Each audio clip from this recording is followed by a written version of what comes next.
ইব্রাহিম ডাক দিয়ে বলতেছে, আজরাইল, আল্লাহকে যা বলো কোন বন্ধু কি বন্ধুর জান কবজ করেনি?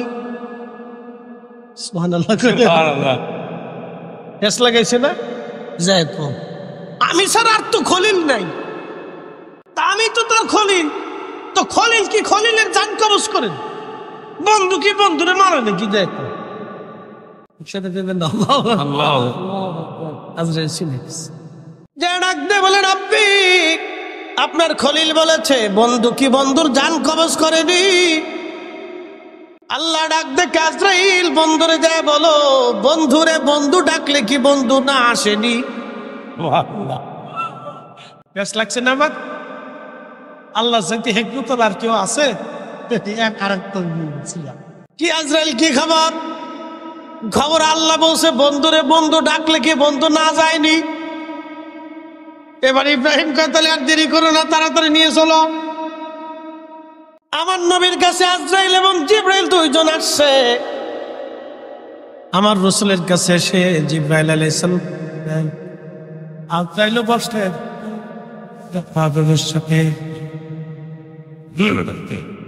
বর্তমান যেটা রওজা শরীফ, এটা ইসলামাবাদ যাবো ভালো, এইখানে বসে গেলেন। বাম পাশে একটা দরজা, বাদু জিবরাইল, এই দরজা দিয়ে জিবরাইল আলাইহিস সালাম আসতেন। নবীজির খেদমতে দুইজন বসলেন। জিবরাইল সালাম যে বলেন, ইয়া রাসূলুল্লাহ, আপনার এখানে মনে হয় আবার শেষ আসে, আর কোনদিন কহিনি আপনার দরজার আশার সুযোগ আমার আর হবে না।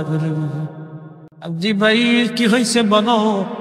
বলি, ইয়া রাসূলুল্লাহ, আল্লাহ এমন একজনকে আপনার কাছে পাঠাইছে, যিনি সন্তানকে এতিম বানান, পান ফল থেকে সন্তান কেড়ে নিয়ে যান।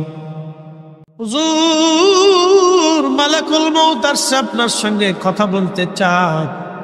নবীজি বললেন, বলো, কি কথা বলবে? মালাকুল মউত সালাম দিয়ে বলেন, ইয়া রাসূলুল্লাহ, আল্লাহ আমাকে পাঠিয়েছেন আপনার খেদমতে। আপনার আগে এবং পরে এবং সুপ্রিম পাওয়ার আর কারো হবে না। আল্লাহ আমাকে হুকুম দিয়েছেন, আপনি অনুমতি দিলে আমি আপনাকে জান কবজ করে আল্লাহর কাছে নিয়ে যাব, আর অনুমতি যদি না দেন আপনাকে রেখে আমি চলে যাব। আপনার যতদিন মন চায় আপনি ততদিন দুনিয়াতে থাকবেন, উম্মতের মাঝে ততদিন আপনি থাকবেন। একবার জোরে বলা যাবে কি? আর রাসূলুল্লাহ, ওয়ালা ইউআখিরাল্লাহু নাফসান ইযা জাআ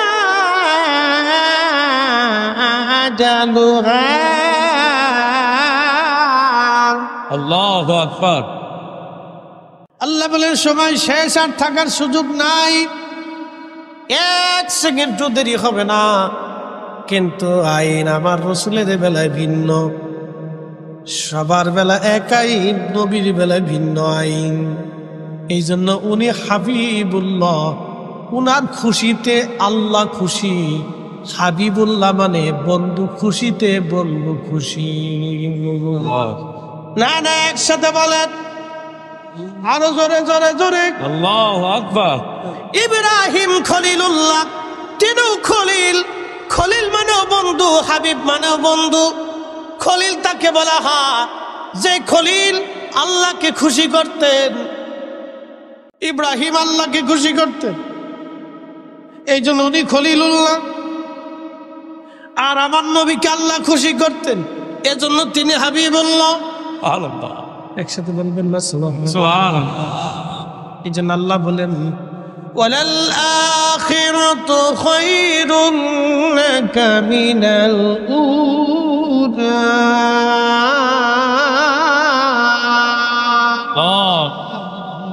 এরপরে আল্লাহ আবার বলতেছে, ওয়ালা সাওফা ইউতিকা রাব্বুকা ফাতারদা।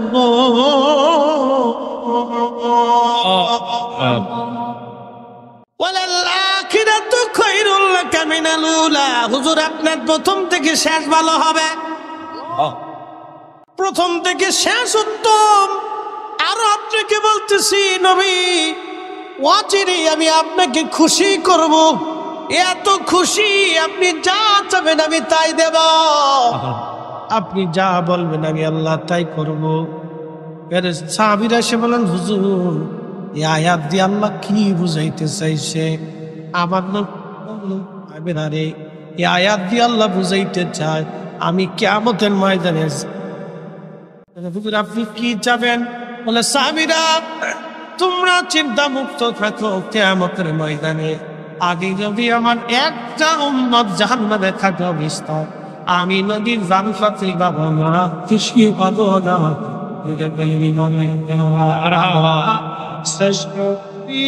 দিলাম রে তরি নিতে রোজা সরে, ঠিক কিনা?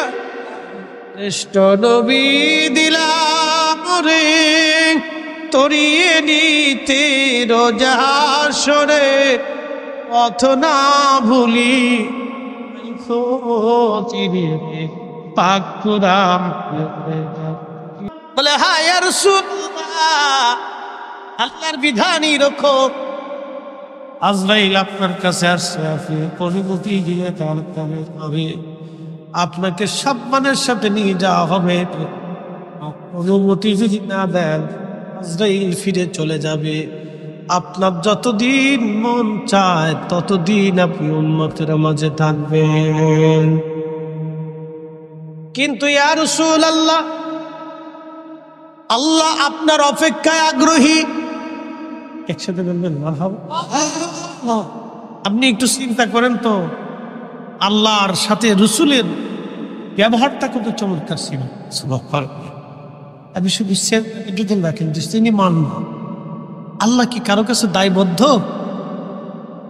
মুখাপেক্ষী আল্লাহু সামাদ, আল্লাহু সামাদ, আল্লাহ মুখাপেক্ষীহীন, অমুখাপেক্ষী।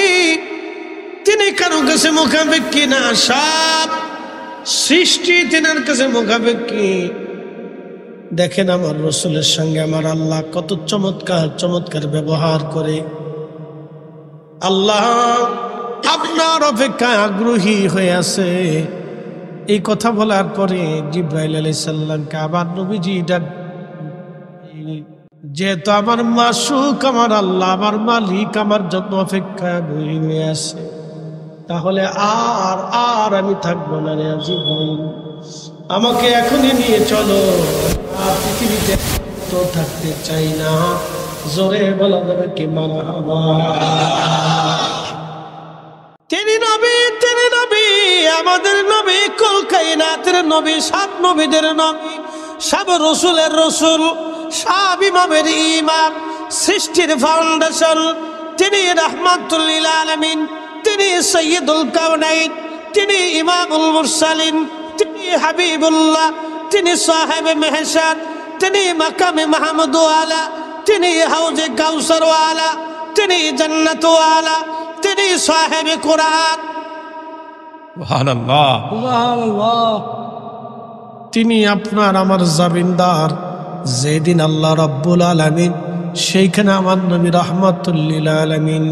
আল্লাহ হচ্ছে আরশের মালিক, আরশওয়ালা, আমার নবী হলো মাকামে মাহমুদ ওয়ালা। আল্লাহ মালিক ইয়াউমিদ্দিন, আমাদের নবী শাফিউল মুজনিবিন। জোরে বলা যাবে আল্লাহু আকবার। বুঝতে কি কোনো অসুবিধা? আর একটু সময় দেওয়া যাবে ইনশাআল্লাহ। দোয়া তো ইনশাআল্লাহ। দেখেন দেখতে দেখতে 1 ঘন্টা আমার তকরির হয়ে গেছে। আর 15-20 মিনিট একটু অপেক্ষা করেন, কথাটা বলে দিয়ে যাই। 4টা জিনিস মান রুহে, দেহের ভিতরে যখন আমাদের রুহ আসে, 4টা জিনিস লেখে। 1 নম্বর মৃত্যু, কোন দিন কোন জায়গা কোন অবস্থায় হবে আমরা কেউ জানি না। 2 নম্বর রিজিক। 2 নম্বর কি? রিজিক।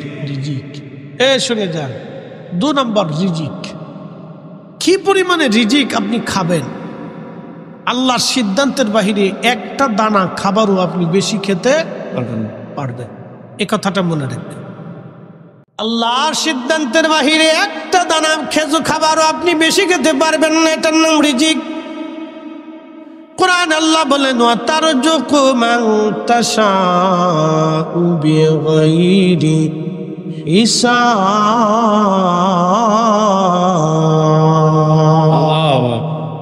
আমি যাকে খুশি তাকে অগণিত রিজিকের মালিক বানায় দেই, রিজিকের মালিক বানায় দেই।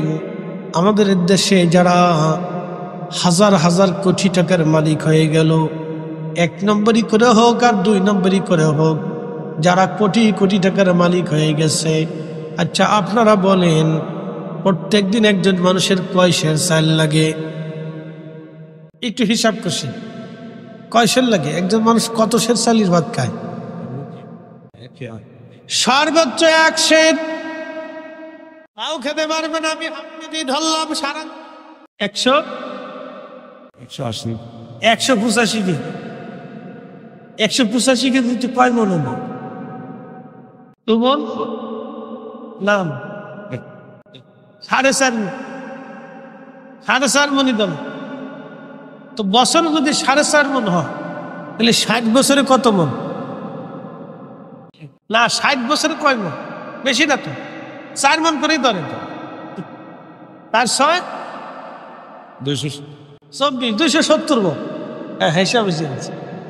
তাহলে সারা জীবনে একজন মানুষ 270 মন খায়।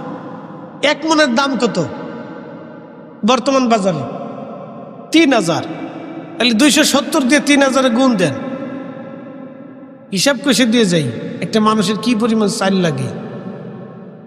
হ্যাঁ সারা জীবনে 8,10,000 টাকার চাল হলে সারা জীবনের চালের মামলা শেষ।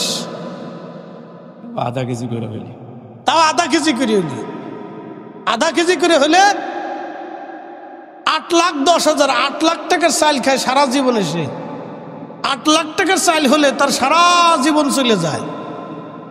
তাহলে যেই মানুষ 1000 কোটি টাকা চুরি করলো, এই লোক বাকি টাকা কই রাখবে আর বাকি টাকা দিয়ে কি করবে? কিয়ামতের ময়দানে তাকে প্রত্যেকটা টাকার হিসাব বুঝে দিয়ে তারপরে জান্নাতে যাইতে হবে। 18 কোটি মানুষ সেই দিন মামলা করবে, আল্লাহ ও আমার হক মেরে রেখেছিল, টাকা দিয়ে যাবার কর। ঠিক জোরে বলেন। কোনো রাস্তা নাই, বলে দিয়ে গেলাম। 8 লাখ টাকার চাইল হলে একজন মানুষের সারা জীবন চলে যায়। এই জন্য বাবাজি আল্লাহর ওলি যারা ছিল তারা দুনিয়া বিরাগী, কথা ঠিক কিনা? দুনিয়া বিরাগী হয়ে গেছে। অ্যাটেনশন, যেহেতু ওয়াজটা আসছে তো করে দিয়েছে। বিশ্ববিখ্যাত আল্লাহর ওলি মালিক ইবনে দিনার, তিনি মদপায়ী ছিলেন, মদ খাইতেন, ট্যাক্স আদায়কারী ছিলেন। ট্যাক্স বুঝতে তো পারছেন? ওই যে বর্তমানে ট্যাক্স আদায় করে না, খাজনা আদায় করতেন। আগে তো ট্যাক্স ছিল না, খাজনা করত, ও খাজনা উঠিত। অনেক টাকার মালিক, 2 নম্বরই 3 নম্বরই করে টাকা পয়সা কামাই করছে। এখন তো সিস্টেম খুব বালা, সিস্টেম খুব বালা। যে সিস্টেম টাকা নেওয়ার সিস্টেম, সেদিন দেখলাম খবরে এক সরকারি কর্মকর্তা এই ঘুষ খায়, কিস্তির সাথে খায়, কিস্তি নিয়ে খায়, আবার খাওয়ার সময় নেওয়ার সময় টেহা নেওয়ার সময় গুনে গুনে নেয় আর ফতোয়া দেয় গুনে নেওয়া সুন্নত। কি বুঝলেন? গুনে নেওয়া সুন্নত। কি সোরের সোর চিন্তা করেন, এই সোরে আবার ফতোয়াও দেয় গুনে নেওয়া সুন্নত। তো শোনেন, আপনাদেরকে আজকে একটা কথা বলে দিয়ে যাই। পৃথিবীতে আমরা যা কিছু করি না কেন, অবশ্যই আল্লাহর দরবার আমাদের ফয়সালা, আল্লাহর কাছে আমাদেরকে দাঁড়াইতে হবে এবং হিসাব আমাদেরকে বুঝে দিতে হবে। যদি হিসাব চান তাহলে ধ্বংস হওয়া ছাড়া আর কোনো রাস্তা নাই। আর যদি আল্লাহ মাফ করে দেন তাহলে মাফ। কথা কন ঠিক কিনা? একসাথে বলেন আল্লাহু আকবার। আল্লাহু আকবার। না হয় না, আরো জোরে বলেন, তো মনোযোগ দেন। হযরত মালিক ইবনে দিনার আল ইরাকি আল বসরি মদ খাইতেন এবং খুব নেশা করতেন। তিনি অনেক সম্পদের মালিক। তা একদিন তিনি ওয়াজ করতেছে, একজন লোক দাঁড়ায় বলল, হে মালিক ইবনে দিনার, তোমার জীবন পরিবর্তন কেমনে হলো? অথচ কয়েক বছর আগেও তোমাকে মদ খাইতে দেখেছি, এখন তুমি ওয়াজের মঞ্চে বসে বসে ওয়াজ করো, কারণ কি? মালিক ইবনে দিনার বললেন, ও আল্লাহর বান্দা, ঠিক বলছো। আমি একদিন মদপায়ী ছিলাম, মদ খাইতাম আমি, তা আমার জীবন পরিবর্তন হয়েছে একটা কারণে। বলে, কারণ কি বলবানি? বলে, হ্যাঁ, কারণটা হলো আমি এত পরিমাণে মদপায়ী ছিলাম যে বরাতের রাত্র, কদরের রাত্র আমি ইবাদত বাদ দিয়ে সারা রাত্র মদ খাইতাম। এত নিকৃষ্ট। তা আমি মদ পান করতেছি, আমার ছোট্ট মেয়েটি আমার সাথে খেলাধুলা করতো, দৌড়াদৌড়ি করতো, আমাকে ছাড়া কখনো সে থাকতো না। তো মেয়েটা দৌড়ায় এসে এসে মদের ছোট ছোট বোতলগুলি ফেলে ফেলে দিত। আমার কাছে খুব ভালো লাগতো, মেয়েটা মদের বোতলগুলি ফেলে ফেলে দিত, পেয়ালা ফেলে ফেলে দিত। আমার এই ছোট্ট মেয়েটি, আমি কদরের রাত্রিবেলা মদ পান করতেছি, মেয়েটা মদের বোতলগুলি ফেলে ফেলে দিল। পরের বছর আমি কদরের রাত আসছে, কদরের রাত আসার পরে আমি রাত্রিবেলা আবার মদ পান করতেছি, কিন্তু মদের বোতলের দিকে তাকায় তাকায় আমি কাঁদতেছিলাম, কারণ মাত্র 3 মাস আগে আমার মেয়েটা মারা গেছে। মেয়েটার শোকে আমি কাঁদতেছি, মাত্র 3 মাস আগে মেয়েটা মারা গেল। আজকে যদি বেঁচে থাকতো তাহলে আজকে রাত্রেও আমার মদের বোতল ফেলে দিত। কেঁদে কেঁদে আমি ঘুমিয়ে পড়েছি। স্বপ্নের করে দেখতেছি কিয়ামত কায়েম হয়ে গেছে, কঠিন হাসরের মাঠ, কোটি কোটি মানব, চারিপাশে আগুন, জাহান্নামের লেলিহান শিখা, প্রচন্ড গর্জন। পাগল পড়া হয়ে গেলাম, হাসরের মাঠ কায়েম হয়ে গেল। এই মাঠটা দেখার পরে আমি লক্ষ্য করলাম একটা বিরাট বড় অজগর সাপ, চোখ কালো, কপালের উপর তিলক, খুবই ভয়াবহ বিভৎস তার চেহারা। সে এসে আমাকে তাড়া করতেছে ধরার জন্য। আমি ওই সাপ থেকে বাঁচার জন্য খুব দ্রুত গতিতে দৌড়াইতেছিলাম। আল্লাহর নবী বলেন, আমার উম্মত রে, জাহান্নামের সাপ, কবরের সাপ এত ভয়াবহ, আমি একবার যদি কামড় দেয় 40টা বছর বিষের ক্রিয়া চলতে থাকবে।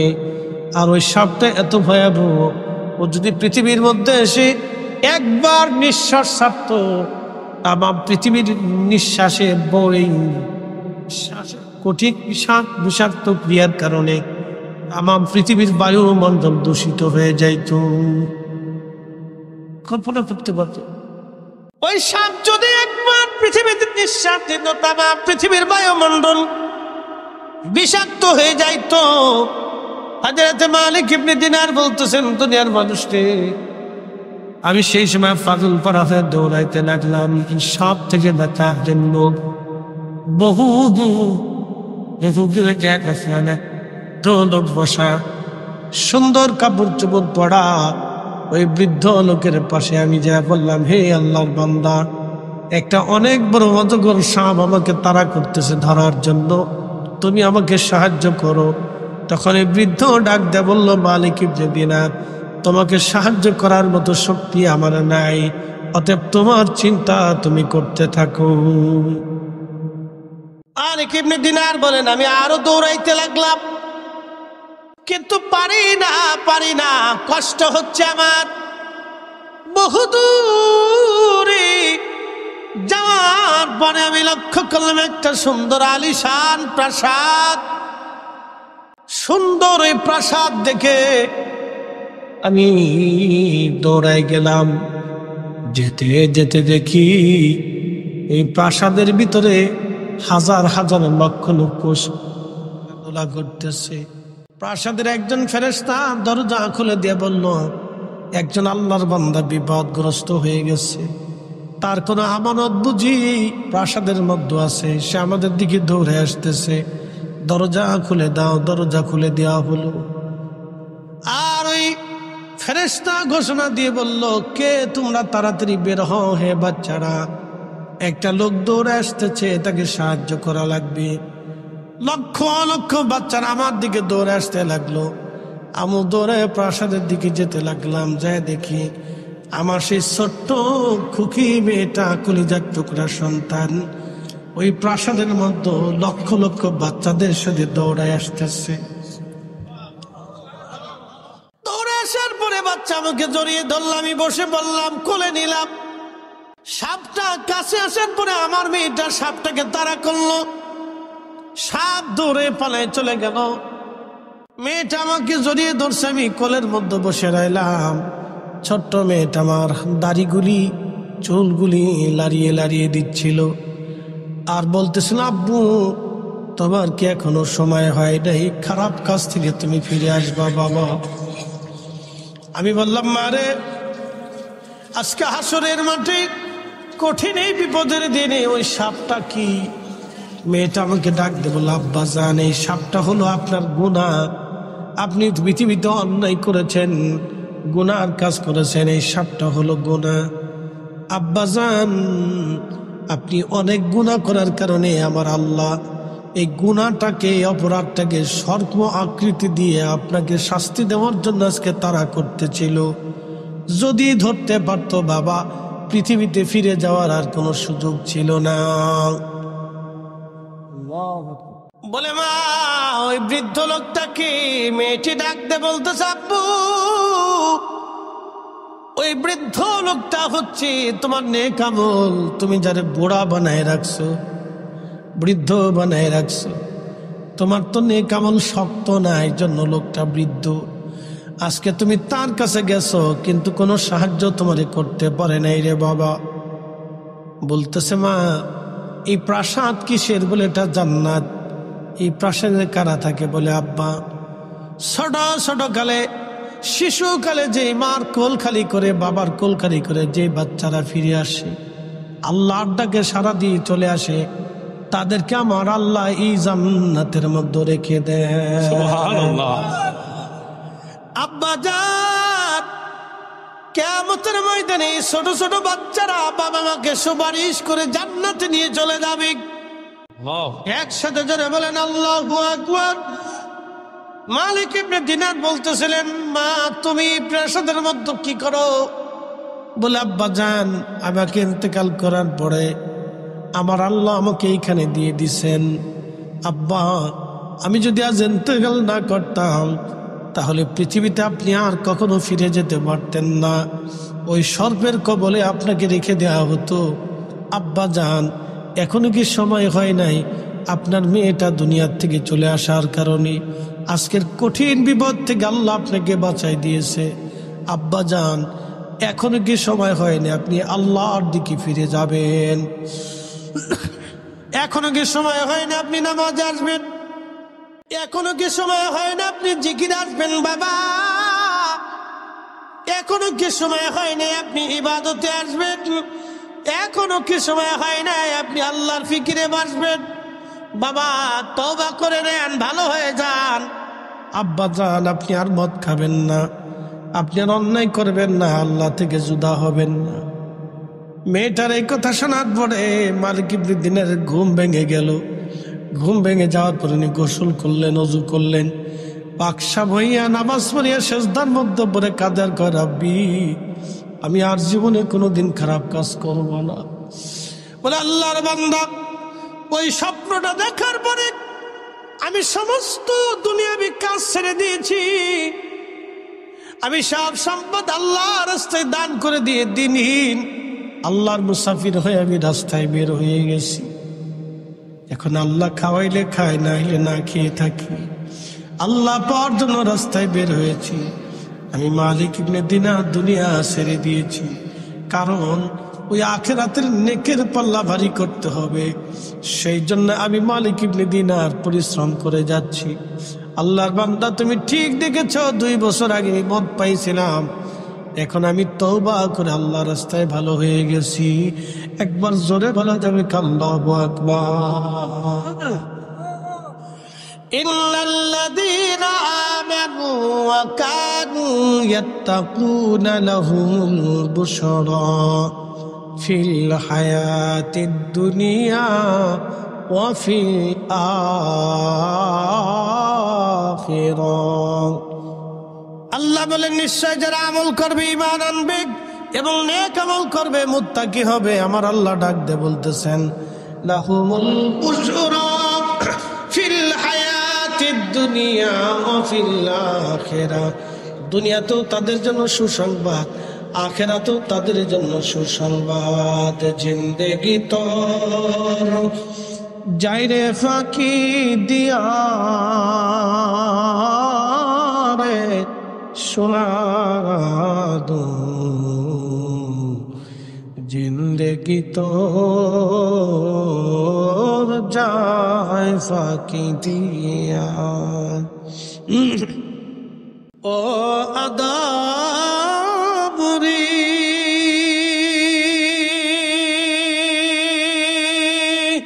কাবিনের কোলেতে কাল ঘুমেতে রইলি তুই, সারা নিশি কাটাইলি তুই ঘুমাইয়া ঘুমাইয়া রে সোনার জিন্দেগি তোর যায় ফাঁকি দিয়া। ও আদম রে পাগ ধরিয়া গেছে দাড়ি, দন্ত বাসে গোটা চারি, সমন জারি গিয়াছে করিয়া রে সোনার জিন্দেগি তোর যায় ফাঁকি দিয়া।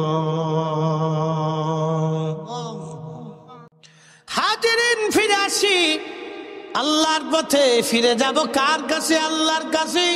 ফিরে যেহেতু চলে যেতেই হবে, কিছু নিতে হবে। আম জাম কলা কাঁঠাল মিষ্টি দই সোনা দানা টাকা পয়সা, এইগুলি কিছুই নিয়ে যাওয়ার কোনো সুযোগ আমাদের হাতে নাই। নিতে হবে দুইটা জিনিস, 1 নম্বর ঈমান, 2 নম্বর আমল। 1 নম্বর ঈমান, 2 নম্বর আমল। 1 নম্বর ঈমান, 2 নম্বর আমল। আল্লাহ বললেন ইন্নাল্লাযীনা আমানু ওয়া আমিলুস সালিহাতি উলাইকা হুম খায়রুল বারিয়া।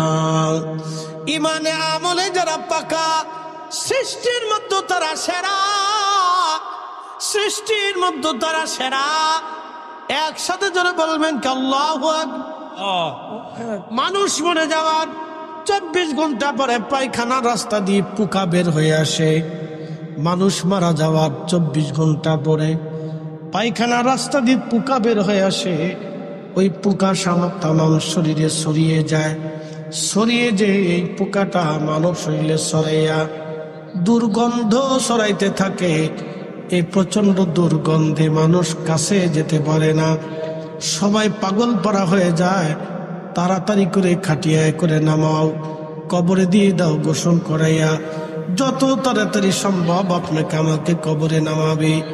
24 ঘন্টায় মানুষের শরীর পচে যায় না, মূলত 24 ঘন্টার ভিতরে পায়খানার রাস্তা দিয়ে পোকা বের হয়। যদি আল্লাহর বান্দা কামিল হয় তাহলে পোকা আসবে না। একসাথে বলবেন আল্লাহ। যদি আল্লাহর বান্দা কামিল হয় পোকা আসবে না, শরীর পচবে না, নষ্ট হবে না। যদি আল্লাহর নবী কবুল করে নাই তাহলে সে জান্নাতি জান্নাতি জান্নাতি। একবার জোরে বলা যাবে কি মারহাবা মারহাবা। জান্নাতি জান্নাতি জান্নাতি জান্নাতি।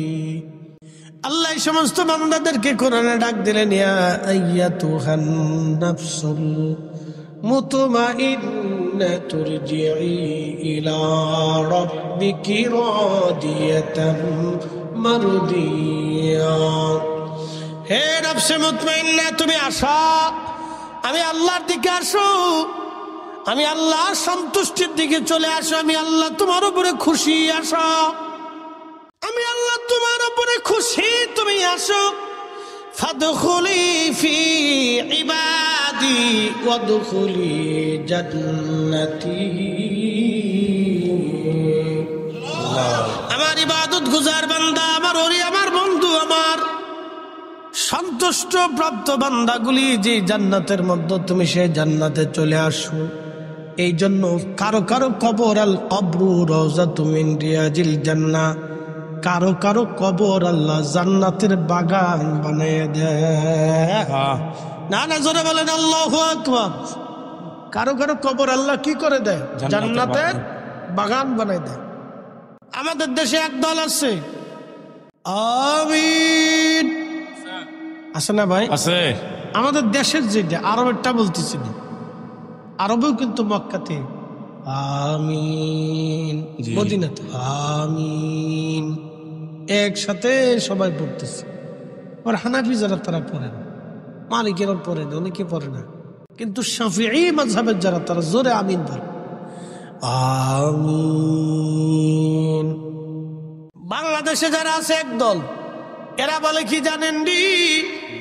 এদের একটা বদ আকীদা আছে, চরম বদ আকীদা তাদের, মারাত্মক বদ আকীদা তাদের। তারা বলে মুহাম্মাদের কবর, মুহাম্মদ সাল্লাল্লাহু আলাইহি সাল্লামের কবর, কবরই বলা লাগবে, রওজা বলা হারাম।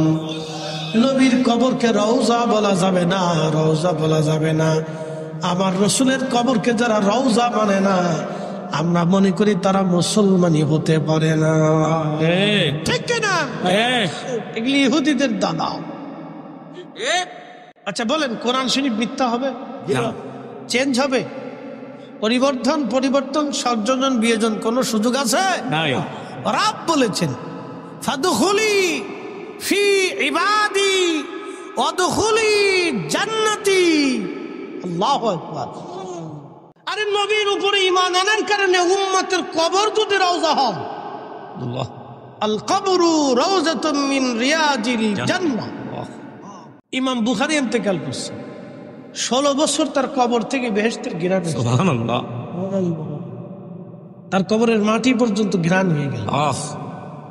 16 বছর পর্যন্ত তার কবরের মাটি পর্যন্ত ঘ্রাণ। তো মানুষ ওই মাটি নিয়ে যেত, সুঘ্রান্ত মাটি নিয়ে যেত। তো মাটির ভিতরে বরকত ছিল, বিভিন্ন বরকতের আশায় নিলে বরকত আল্লাহ দিত, কারণ এটা বরকতময় মাটি, তো বেহেশতের ঘ্রাণ।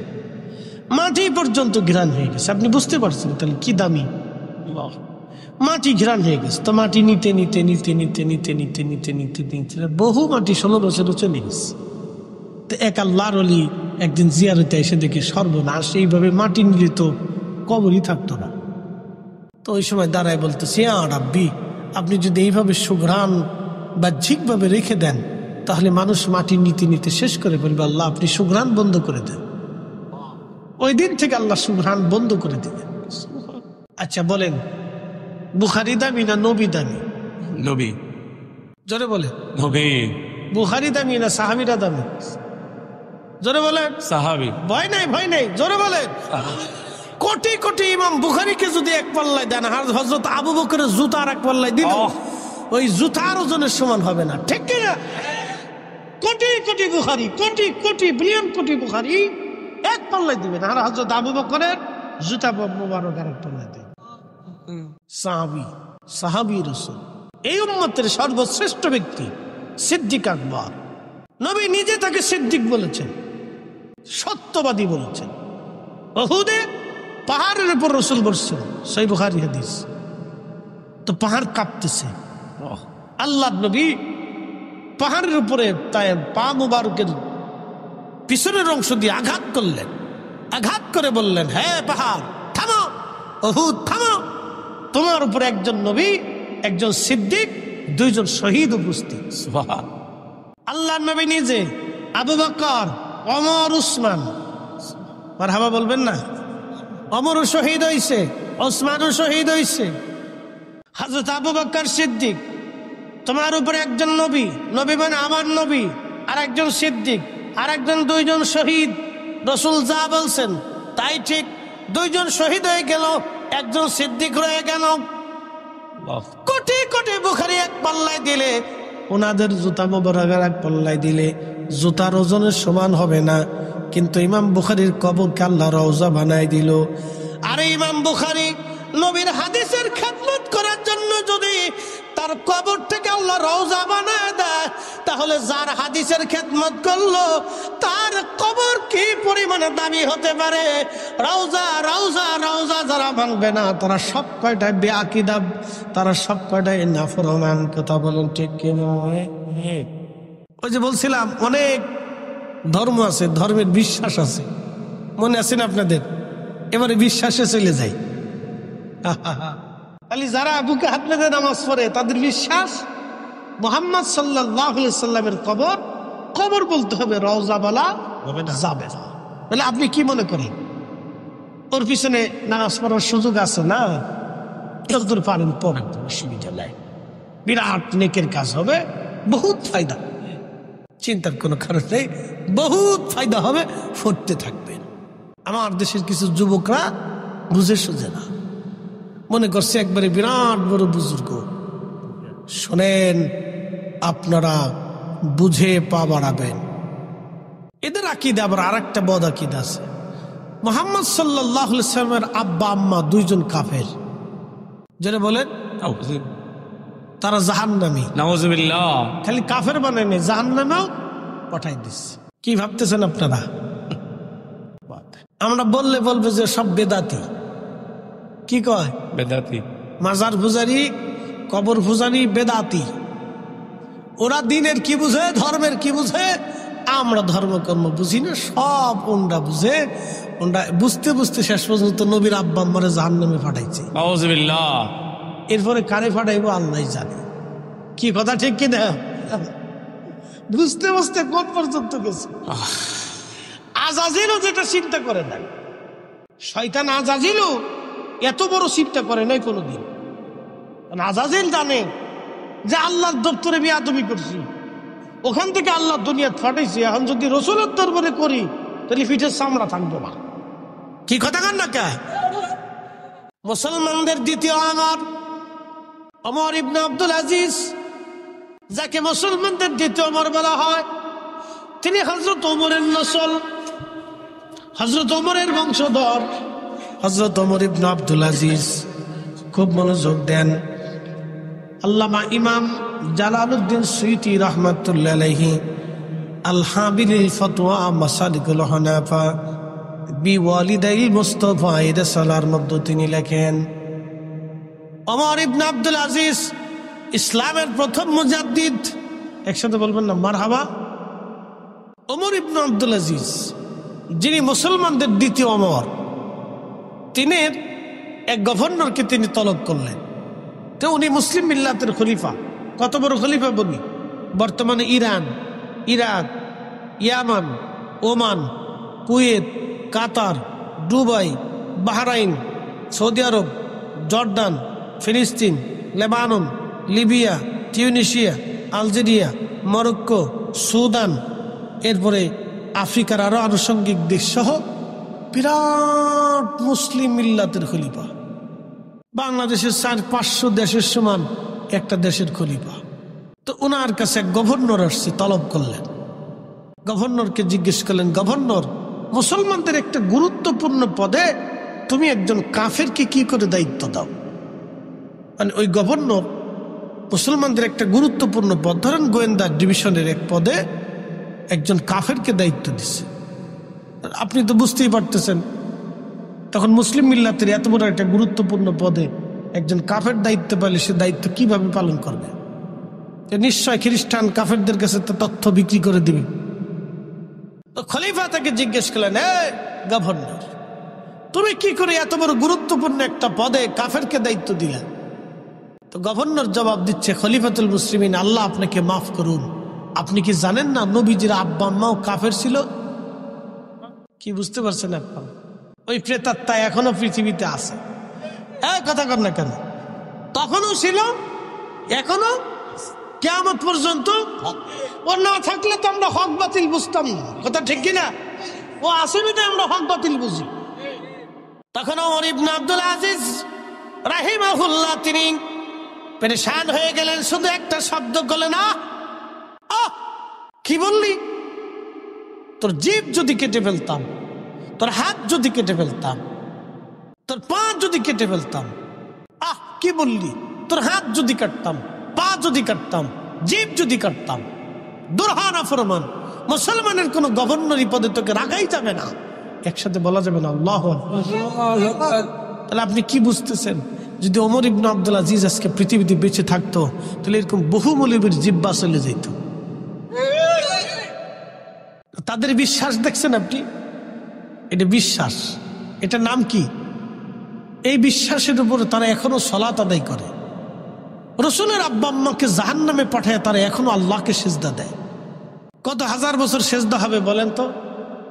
আচ্ছা আপনারা বলেন, আপনারা যদি আমার বাবাকে গালি দিয়ে, আমার আব্বারে গালি দিয়ে আপনারা আমার সামনে এসে বলেন হুজুর আপনার ওয়াজ খুব মজা লাগে, কি কথা কন না কেন? হুজুর আপনার ওয়াজ খুব মজা লাগে, কিন্তু আপনি এসে আমার আব্বারে দুটো গালি দিয়ে বললেন হুজুর এই যে আতরটা দিলাম নেন, এ কেমন হবে বলেন?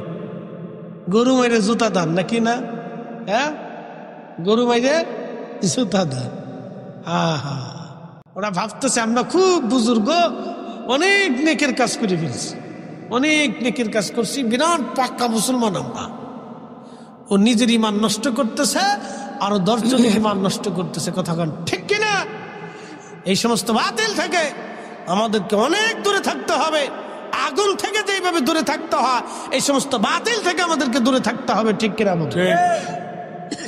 কতটা ইমান বিধ্বংসী বক্তব্য আপনি শুনলে গা শিহরে উঠবে। আচ্ছা, জাহান্নামে যাওয়ার জন্য কত বছর লাগে? জাহান্নামে যাওয়ার জন্য কত হাজার বছর গুনাহ করা লাগে বলেন তো? একটা কথা যথেষ্ট, মুহাম্মদ সাল্লাল্লাহু আলাইহি সাল্লামকে মানি না, আল্লাহ রসুলকে মানি না, শেষ। জাহান্নাম কি আর, জান্নাত কি আর আছে? কথা কন না কেন? আছে। আমাদের দেশে আরেক দল আছে আহলে কোরআন। আমরা কোরআন মানি কিন্তু আল্লাহ রসুলের হাদিস মানি না। নাউযুবিল্লাহ। যারা রসুল মানে না তারা কি আর মুসলমান থাকে? ইয়া আইয়ুহাল্লাযীনা আমানু আমিনু আমানু আমিনু, ইয়া আইয়ুহাল্লাযীনা আমানু আমিনু বিল্লাহি ওয়া রাসূলি। হে ঈমানদার, আমি আল্লাহ মানার পরে আমার রসুল মানো। ইমানদার ইমান আনো, ইমানদার ইমান আনো আমি আল্লাহর উপরে, ইমান আনো আমার রসুলের উপরে। আমি আল্লাহর উপরে যেমনে ইমান আনবা আমার রসুলের উপরে অমনে ইমান আনবা।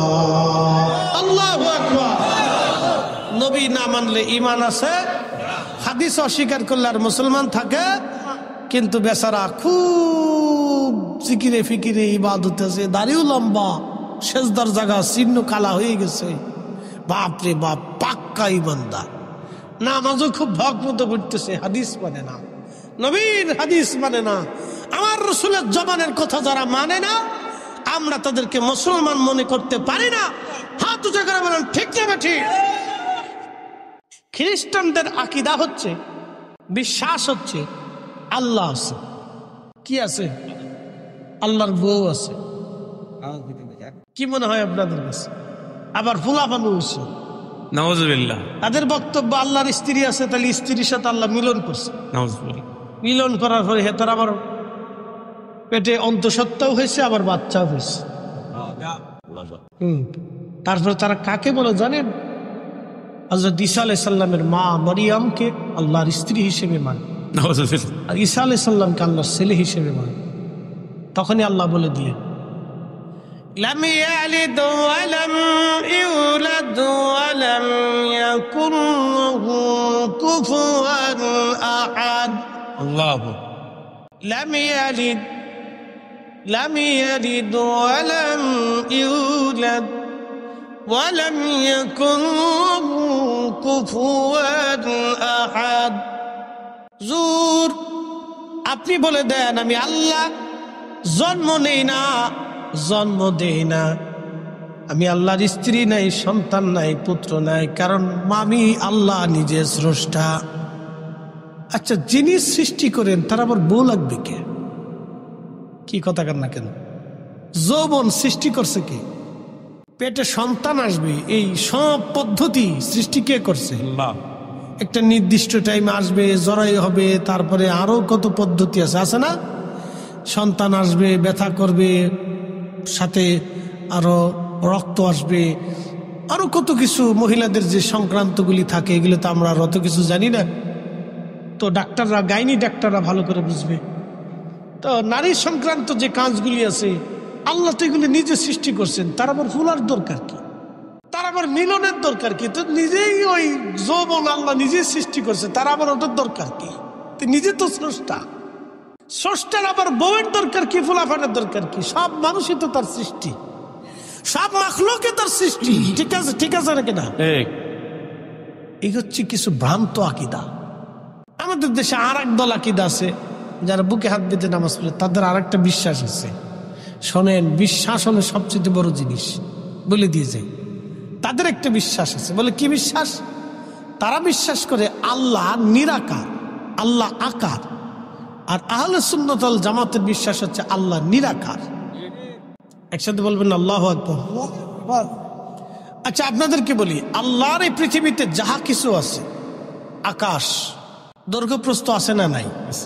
নক্ষত্র দৈর্ঘ্যপ্রস্থ আছে না নাই? আছে। তারও কিন্তু দৈর্ঘ্যপ্রস্থ আছে, সীমানা আছে, জায়গা দখল করে আছে। বাতাস, যদিও এটা দেখা যায় না, কিন্তু বাতাস এটাকে ধরা যায় কিনা, ওজন আছে কিনা? আছে, বাতাসেরও ওজন আছে। এই যে আলো, এই আলোটা দেখা যায় কিনা? দেখা যায়, এই আলো দেখা যায়। এই আলোর একটা গতি আছে। বলেন, এই আলোর গতি সৃষ্টি করছে কে? 1 সেকেন্ডে 1,86,000 মাইল দূরে এই আলো চলে যায়। তো এই আলোর গতি যিনি সৃষ্টি করছেন তিনি কে? আল্লাহ। তাহলে আল্লাহ গতি থেকে মুক্ত, গতি থেকে মুক্ত। তো খুব মনোযোগ দিয়ে এই যে আবার দেখেন, এটা দৈর্ঘ্যপ্রস্থ আছে কিনা, ব্যাস ব্যাসার্ধ আছে কিনা, ওজন দখল করে আছে কিনা? আছে। তাহলে এই পেয়ালাটা কি আকার না নিরাকার? জোরে বলেন। আল্লাহ ব্যতীত সৃষ্টির মধ্যে যাহা আছে সব আকার, একমাত্র আল্লাহ হচ্ছে নিরাকার। এখন বলেন, আল্লাহকে কেউ আকার মনে করে যদি সেজদা দেয়, তাহলে কত হাজার বছর সেজদা দিলে নামাজ হবে? বলেন। এই জন্য আপনারা বুঝে সুঝে পা বাড়াবেন, বুঝে সুঝে পা বাড়াবেন। বিরাট বড় শায়েখ দেখে পাগল হয়ে যায় না। কারণ একটা কথা সারা জীবন মনে রাখবেন, আহলে সুন্নাত ওয়াল জামাতের আকীদা ছাড়া কোন মা ওলির জন্ম দিতে পারে নাই। আপনি দেখেন, সারা পৃথিবীতে মাটি খুঁজে হলে দেখান আমাকে, আহলে সুন্নাত ওয়াল জামাত ছাড়া, এই আকীদা ছাড়া কোন মা ওলির জন্ম দিছে সারা দুনিয়াতে আমাকে দেখাই দেন নাই। যদি দেখান তাহলে আমি আপনারটা মেনে নিব, আর যদি না দেখাইতে পারেন তাহলে আসেন, আহলে সুন্নাত ওয়াল জামাতটাই ঠিক। মানুষ কম হয়ে আর বেশি হতে সাথে কিছু যায় আসে না, কারণ আমাদের এই জামাতেই ওলি এসেছে, এই আকীদাতে খাজা বাবা আজমেরি, এই আকীদায় হযরত মুজাদ্দিদ আল ফিসানি, এই আকীদায় হযরতে শাহ সুফি হযরত শাহজালাল ইয়ামানি মুজাররিদি, এই আকীদায় ফতে আলী রাসূলুল্লাহ, এই আকীদায় হযরতে আলা হযরত, এই আকীদার ভিতরেই হযরতে বাহাউদ্দিন নকশবন্দ বুখারী, এই আকীদার ভিতরে কুতুবউদ্দিন কাকি, নিজামউদ্দিন আউলিয়া, যত ওলি আসছে, ইমাম আজম, ইমাম শাফি, ইমাম আহমদ ইবনে হাম্বল, ইমাম মালিক, ইমামুল আজম আবু হানিফা থেকে শুরু করে বড় বড় ইমাম মুহাদ্দিস আইম্মা ইকরাম, উলামা, ফুদালা, নুজাবা, নুকাবা, সব এই আকীদার ভিতরে। অতএব আহলে সুন্নাত ওয়াল জামাতের বাহিরে যা আছে সব বেদাতি ভণ্ড, বেদাতি ভণ্ড। কথা বলে ঠিক করছে ধরে, এগুলোর নাম বলা ঠিক না, এগুলো হলো অপদার্থ। একটা কথা মনে রাখবেন, কিছু অপদার্থের নাম বললেও এটা ভুল হয়। যারা সত্য ত্যাগ করে ভ্রান্ত পথের দিকে চলে যায় তাদের নাম না বলাই ভালো। এগুলি বইলে আজ প্রচার করে কোনো লাভ নাই, এগুলি এমনি ফুসে যাবে। কি কথা কন না কেটে, এগুলি এমনি ফুসে যাইব গা, এটা এমনি ফুসে যাইব গা, এটা রিজেক্টেড মাল, এটা চলে গেছে গা, গোনা অনে যাইব গা, ফসা মাল। এগুলি দিয়ে আপনার শোনেন, আহলে সুন্নাত ওয়াল জামাতে কে থাকবে না থাকবে না, এটা দিয়ে আহলে সুন্নাত ওয়াল জামাত চলে না। এটা রাসূলের জামাত, সাহাবায়ে কেরামের জামাত, আউলিয়া কেরামের জামাত, শাহজালালের জামাত, খাজা বাবা আজমিরের জামাত, হুজুর গাউসে পাকের জামাত। কথা বলে ঠিক না বেটি? কে থাকবে থাকবে না এটা দিয়ে আহলে সুন্নাত ওয়াল জামাত চলে না, বরং আমরা আহলে সুন্নাত ওয়াল জামাত দিয়ে চলি। আমাদেরকে দিয়ে আহলে সুন্নাত ওয়াল জামাত চলে না, আমরা আহলে সুন্নাত ওয়াল জামাত দিয়ে চলি। ও তুই আজেরে বাজেরে কোনটা থাকলো না থাকলো ছাতা দেখার সময় আমাদের নাই। রিজেক্টেড মাল, ফাঁসা মাসা মাল হয়ে দেখছে জায়গা যুগে নাই, তেমন কিছু নেই, গেছে গা। তো যাই গিয়ে এরকম 2 সাইডে চলে গেলে 2 লাখ কোটি কোটি চলে গেলে কিচ্ছু আসে যায় না। এই জামাতে যারা থাকবে তারা ওলি হবে, ওলিরা এই জামাতে ছিল। আল্লাহ আমাদেরকে জামাতে থাকার তৌফিক দিন, বলেন আমিন। আসেন কিছু সময় আল্লাহ জিকির করে ইসমে জাত আল্লাহ আল্লাহ আল্লাহ আল্লাহ আল্লাহ আল্লাহ আল্লাহ আল্লাহ আল্লাহ আল্লাহ আল্লাহ আল্লাহ আল্লাহ আল্লাহ আল্লাহ আই গাবন আল্লাহ কাঙ্গালে রে দেখা দিবানি আল্লাহ আল্লাহ আল্লাহ আল্লাহ बोला मेरे দেখা দিবানি গহন বিজে কাঙ্গালে রে দেখা দিবানি আল্লাহ আল্লাহ আল্লাহ আল্লাহ আল্লাহ খিবার মনে চাই গহন বিজে গোলামের দেখা দিবানি আল্লাহ আল্লাহ আল্লাহ আল্লাহ আল্লাহ আল্লাহ আল্লাহ আল্লাহ আল্লাহ আল্লাহ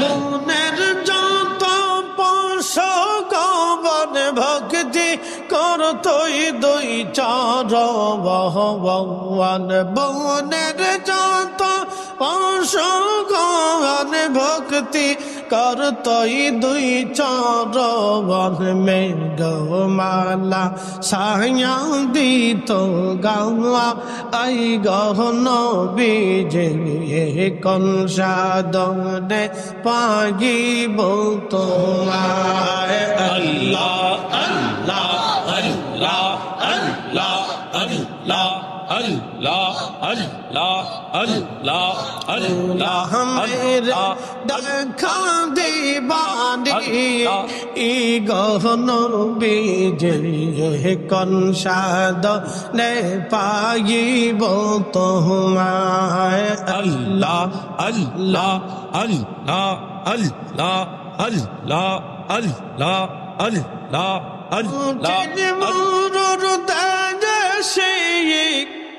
রাখালি আর বয়সে বপুরে চারান বহন জঙ্গলা আই গহন বিজে কনসা দনে পাইব তোমায় আল্লাহ আল্লাহ আল্লাহ আল্লাহ আল্লাহ আল্লাহ আল্লাহ আল্লাহ আল্লাহ আল্লাহ দেখা দিবানি গহন বিজে কোন সাধনে পাইব তোমায় আল্লাহ আল্লাহ আল্লাহ আল্লাহ আল্লাহ আল্লাহ আল্লাহ আল্লাহ আল্লাহ ऐसा मस्त मुझे जाया देखा हजरत खादिजा জীবন যৌবন সপিন আপনা এই গহন বিজে কোন সাধনে পাইব তোমায় আল্লাহ আল্লাহ আল্লাহ আল্লাহ আল্লাহ আল্লাহ আল্লাহ আল্লাহ আল্লাহ মেরে দেখা দিবানি গহন বিজে কাঙ্গালে রে দেখা দিবেন আল্লাহ আল্লাহ আল্লাহ আল্লাহ আল্লাহ আল্লাহ আল্লাহ আল্লাহ আল্লাহ আল্লাহ আল্লাহ সালাম গো আমার দুরুদ সালাম গো আমার কইও নবী মুস্তাফা তোমরা যদি যাও গো মদিনা আল্লাহ আল্লাহ আল্লাহ আল্লাহ আল্লাহ আল্লাহ আল্লাহ আল্লাহ ওই মদিনা শরীফের মাঝে নূরের একটি খাম্বাজা সহ গো সেই খাম্বাতে হেলান দিয়া সেই খাম্বাতে হেলান দিয়া খুদবা দিতেন মুস্তাফা তোমরা যদি যাও গো মদিনা আল্লাহ আল্লাহ সালাম গো আমার দুরুদ সালাম গো আমার কইও নবী মুস্তাফা তোমরা জলদি যাও গো মদিনা আল্লাহ আল্লাহ ওই মদিনা শরীফের মাঝে নূরের একটি রওজা সহ গো সেই রওজাতে ঘুমিয়ে আসেন সেই রওজাতে ঘুমিয়ে আসেন দিনের নবী মুস্তাফা তোমরা যদি যাও গো মদিনা আল্লাহ আল্লাহ আল্লাহ আল্লাহ আল্লাহ আল্লাহ আল্লাহ আল্লাহ আল্লাহ আল্লাহ আল্লাহ আল্লাহ আল্লাহ সালাম গো আমার দুরুদ সালাম গো আমার কইও নবী মুস্তাফা তোমরা যদি যাও গো মদিনা আল্লাহ আল্লাহ আল্লাহ